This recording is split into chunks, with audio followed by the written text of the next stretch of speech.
Animal rights activist attempts to harass Judge Judy, but gets ripped apart in the process. Hey buddy, welcome to our YouTube channel.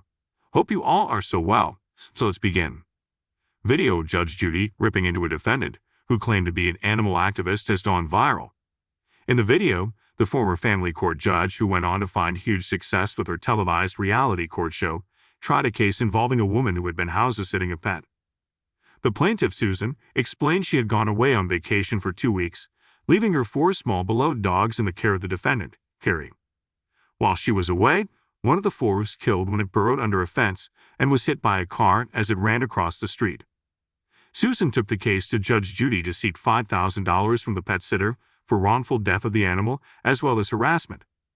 Carrie admitted that the dog's escape and subsequent death happened right in front of her, claiming she was in the backyard of the home where she was staying when it happened, but did not believe she was responsible for costs. "You are so stupid. You are so stupid," Judge Judy said to Carrie as she summed up the case. Throughout their exchanges, Carrie continued to interrupt Judge Judy and didn't appear to understand the gravity of the situation. Let's say, instead of watching her Shih Tzu poodle mix, that you were watching 4 of her children while she was on vacation, Judge Judy tried to explain. And you let the 4 children go and play in the backyard, and one of the children, who was 4, managed to open up the gate and get out, ran across the street, was hit and killed by a car. There is a course of action for that in the law for human beings. She could sue you negligence in failing to supervise her 40-year-old. So I don't know what it is. I can't tell you, but you're no animal activist. Because an animal activist would understand that if you're responsible for a 40-year-old child, even though it was an accident, it happened under your watch. Judge Judy and Carrie had a number of heated back and forths, with the defendant trying to argue her point of view.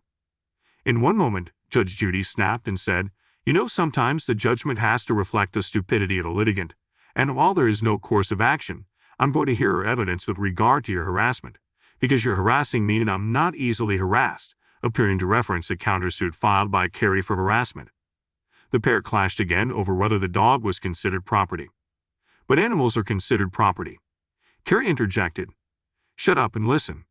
Judge Judy responded, growing increasingly impatient. "Animals are considered property in the state of California."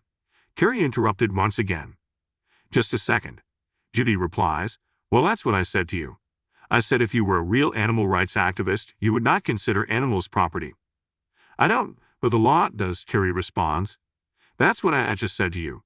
If you weren't so high on something, then perhaps you'd understand," Judy says, increasingly frustrated.